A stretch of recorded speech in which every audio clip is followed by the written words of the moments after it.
It is the morning of February 28, 2026, and the air in Tehran is cold and still. Across the sprawling compound, the most powerful man in Iran begins his daily routine. Ali Khamenei, Iran's supreme leader for 37 years, has no idea what comes next. These are his final hours on Earth, though he believes himself completely untouchable. Within minutes, the Islamic Republic will lose its absolute ruler in a devastating strike. This is the story of the day Iran's untouchable leader was killed and changed history. How it reshaped the Middle East forever, and what that means for the world we live in. Stay with us and witness history unfold in the next 12 minutes of this documentary. To understand this moment fully, you must first understand the man who ruled with power. Khamenei was not just a political leader but supreme religious authority as well. He controlled 85 million people with absolute power and answered to no one. Every law, every military decision, every foreign policy move required his blessing alone. He answered to no parliament, no president, and certainly not the suffering people below. For 37 years straight, he maintained control through fear and brutal repression. He crushed the Green Movement in 2009 and executed thousands who dared question him. He oversaw brutal crackdowns that killed over 7,000 protesters in late 2025. The compound had been his sanctuary for years, a place he thought no enemy could reach. His security forces fired live ammunition into crowds of unarmed civilians that day. The world knew him as the architect of Iran's nuclear ambitions and a terrorist patron. His influence stretched from Lebanon to Yemen and from Syria all the way to Iraq too. He funded Hezbollah and Hamas operations throughout the Middle East for many decades. His regime spent billions arming these militias while Iranian families starved under sanctions. But to millions of Iranians, he was simply the dictator they wanted gone forever. For decades, Khamenei ruled from the shadows and hid inside his fortress compound. The complex was more than just offices and a residence. It was a military bunker. Reinforced concrete walls 3 feet thick surrounded every part of the entire perimeter.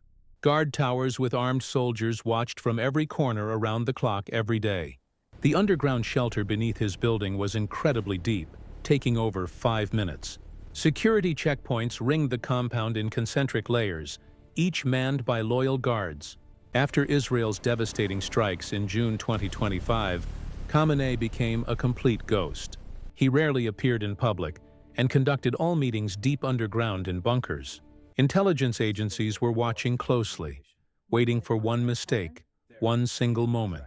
Intelligence reports later revealed the meticulous planning behind the operation took months. The previous assassination attempt in June had been vetoed by Trump at the last moment. But this time would be different, and the order would come without any hesitation. That moment arrived on Saturday morning when Khamenei agreed to meet above the ground. The CIA had been monitoring Iranian communications for months, tracking every movement. Agents embedded in Tehran reported schedules, meetings, and military routines every day. Satellite surveillance tracked all vehicles entering while thermal imaging mapped bunkers. When analysts learned of the Saturday gathering with Khamenei and all commanders, they knew this was the golden opportunity they had waited years for and might never come again. The information reached Israeli intelligence within hours, and the operation began quickly. Military planners in Tel Aviv worked all night selecting targets and coordinating strikes. Fighter pilots received detailed mission briefings with call signs and precise routes.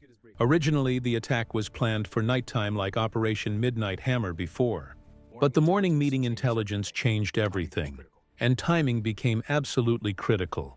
At exactly 9:40 a.m. Tehran time, Israeli F-35 stealth fighters crossed into airspace.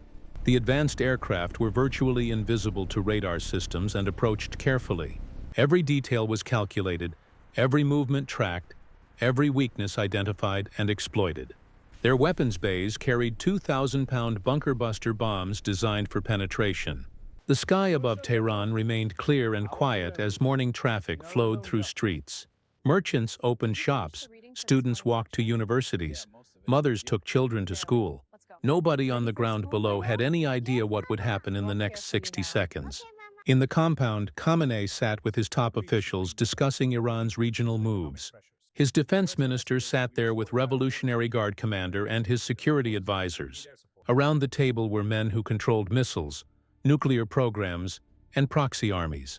They believed they were completely safe in Tehran's heart, surrounded by walls and guards.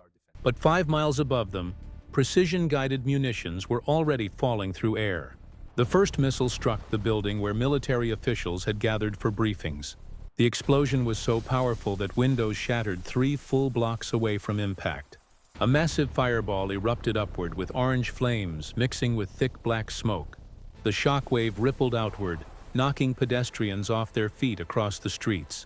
Debris rained onto streets as the building's upper floors disintegrated into fine dust.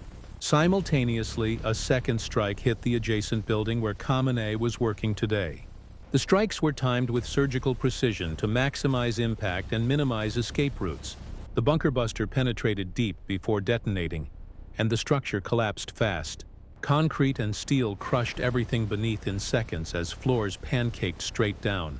As missiles hit, U.S. Cyber Command unleashed digital assaults on Iran's communication systems. Military radar installations failed instantly. Emergency channels went completely silent. Cell phone towers went dark across Tehran as the digital blackout spread like wildfire. Iran's ability to see, communicate, and respond was surgically removed in one instant. The compound became a smoldering crater with thick black smoke rising hundreds of feet. Khamenei's daughter, son-in-law, and grandson were all killed instantly in the residence. His wife Mansoureh was pulled from rubble with catastrophic injuries to her entire chest. She would die 4 days later in a Tehran hospital bed, crying out in terrible agony. For hours afterward, Iranian officials denied everything and insisted their leader was safe. State television showed old footage of Khamenei from weeks prior, claiming he was well. Foreign Ministry spokesman Esmail Baghaei told reporters Khamenei had been moved to safety.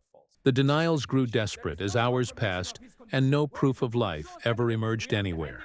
But satellite imagery told a completely different story of the compound reduced to rubble. Ground sensors detected the first impacts within milliseconds, but by then it was too late. Israeli intelligence located Khamenei's body within the first 6 hours after the strike.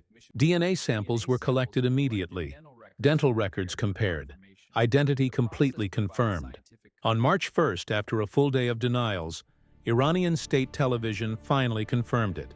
A broadcaster with tears streaming down announced Khamenei had reached what he called martyrdom. The supreme leader who ruled with absolute authority since 1989 was now officially dead. Iran erupted in conflicting emotions as the news spread across every social media platform. In Tehran, Isfahan, Shiraz, and Karaj, massive crowds poured into the city streets. People danced and cheered loudly, set off fireworks, and toppled all statues of Khamenei. Women ripped off their mandatory hijabs and burned them as symbols of their new freedom. Young men climbed monuments to tear down portraits that had hung there for decades now. Rescue teams rushed to the scene but found nothing but rubble, smoke, and twisted steel. Chants of freedom echoed loudly through neighborhoods silent for 37 brutal years. But in Mashhad at the Imam Reza shrine, thousands of supporters collapsed in grief. They beat their chests hard, screamed to the heavens, and mourned their spiritual guide. Security forces deployed rapidly across cities, firing live ammunition to prevent uprising. The Islamic Revolutionary Guard Corps vowed revenge and launched retaliatory strikes immediately. 27 U.S. military bases from Qatar to Iraq came under ballistic missile bombardment. Israeli military facilities in Tel Aviv were targeted with waves of drones and rockets. The Middle East descended into chaos as airspace closed and ministers met in emergencies. President Trump addressed the American people, calling the assassination overdue justice for Iranians. He warned the Revolutionary Guard to surrender now or face certain death in coming days. The images of destruction were broadcast worldwide within hours, shocking leaders everywhere. Prime Minister Netanyahu declared the operation a complete success and threat finally removed. But both leaders knew that killing Khamenei was only the beginning, certainly not the end. Iran's constitution immediately triggered Article 111, establishing a temporary leadership council. President Pezeshkian, Chief Justice Mohseni Ejei, and Ayatollah Arafi assumed power together. But the transition was anything but smooth, as wild rumors swirled and uncertainty gripped. International reactions poured in immediately, with allies praising and enemies condemning acts. The man who shaped modern Iran through revolution, war, and repression was finally gone now. He had survived multiple assassination attempts, uprisings, and decades of harsh isolation. But he could not survive American intelligence and Israeli precision air power working together. Today, the crater where Ali Khamenei died remains cordoned off behind military barriers. Iran faces its greatest crisis since the 1979 revolution, caught between mourning and celebration. The United Nations called an emergency session, but by then the damage was already done. The supreme leader is dead today, but the battle for Iran's future has only just begun. Like and subscribe to our channel, because the next chapter is still being written now. Iran's military went on high alert, scrambling jets and activating defense systems nationwide.